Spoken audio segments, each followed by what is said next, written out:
Up next is Jasper Edwards, and introducing him is Ryan.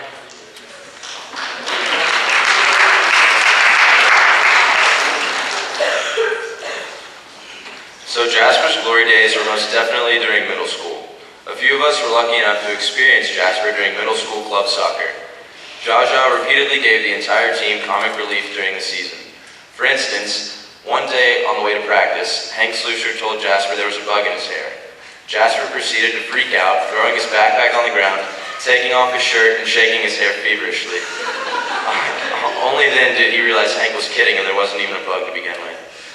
As many of you know, Jasper possesses a special aerial prowess on the soccer field. However, this has not always been the case. During middle school practice for Mockingbird, the team routinely stopped for 10 to 15 minutes to watch Jasper try to head the ball. We ran a drill where our coach punted the ball up in the air, and the player at the front of the line headed it back to him. Jasper simply could not bring himself to do this. He would miss, sometimes intentionally. He would duck out of the way, and sometimes he would even catch it. The situation got to the point to where our coach freakishly threatened to tie Jasper's hands behind his back. Quite possibly the best story, however, is when Jasper did not stop at the coach's whistle.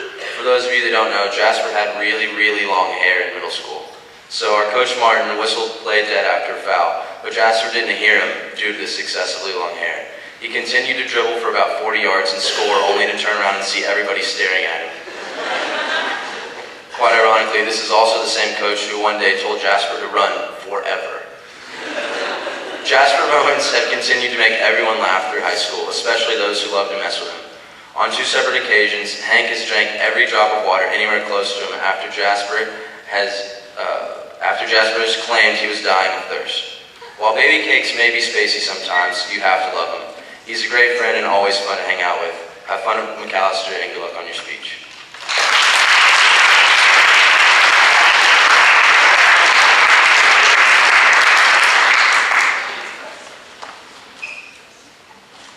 I emerged out of my fall term of freshman year dubbed with two nicknames. Jaja, which originated in 7th grade art class and reincarnated itself in the soccer locker room alongside the newer title Mar.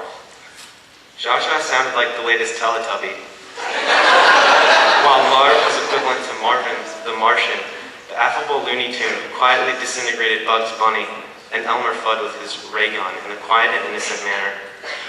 What do these two characters have in common? The answer to this question lies somewhere in space, while tracking Marvin's X-2 flying saucer and the Teletubbies' bizarre behavior. Regardless of the answer and the correlation between the cartoons and myself, I found that sometimes, like Marvin, I can get lost journeying into the space world. If you haven't caught on to my cartoon analogies, here's the story that might help. The summer before I moved to Louisville at age 11, I marched off to my first year at Boy Scout camp in Central Oregon. The Boy Scout summer camp relied on a buddy system.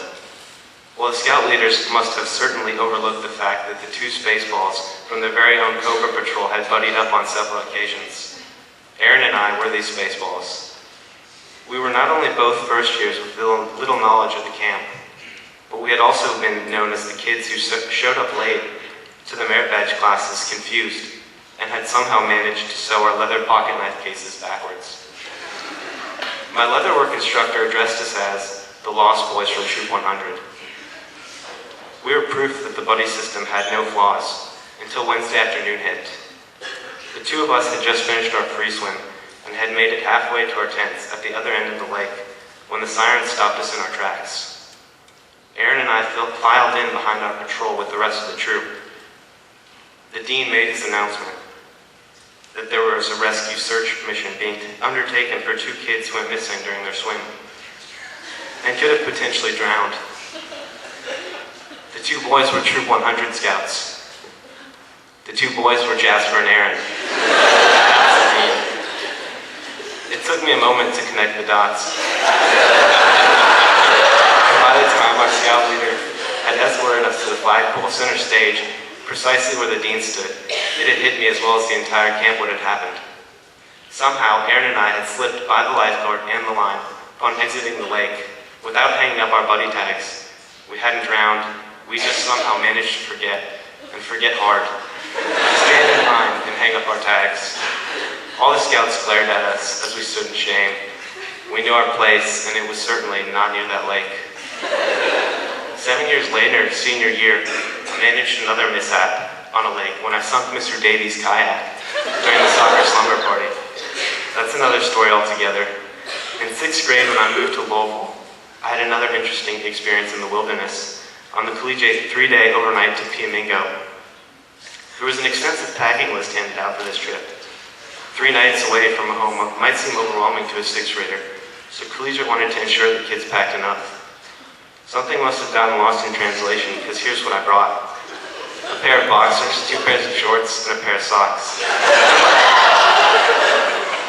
The sleeping bag wasn't necessary, neither were clothes or toiletries. I must have been oblivious to the fact that it was a 3-day overnight, or maybe I just felt like my inner Oregonian can call upon the forces of nature to nurture my soul. Whatever the case was, I spaced out and ended up sleeping under Eli's dirty towel. Middle school was a challenge for me, and I was often confused and took things a little too literally.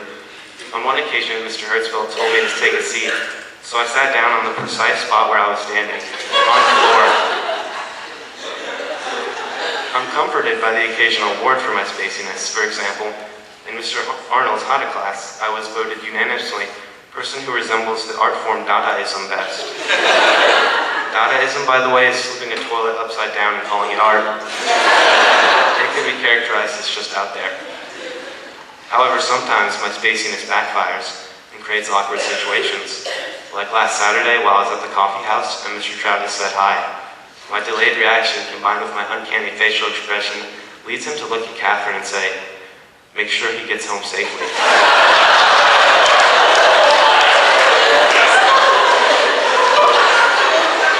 I got home safe and sober, Mr. Travis. I traveled by kayak. It's nice to know my teachers are looking out for me. From the hours Ms. Sprint spent helping me with algebra in the math lab, to the binder and locker room checks in middle school to stay organized. During my 8th grade year, Ms. Bumpus, my advisor, was so fed up with my untidiness that she took it upon herself to clean my locker out while I stood and watched an innocent bystander as she flailed and attacked my disheveled locker with a trash bag.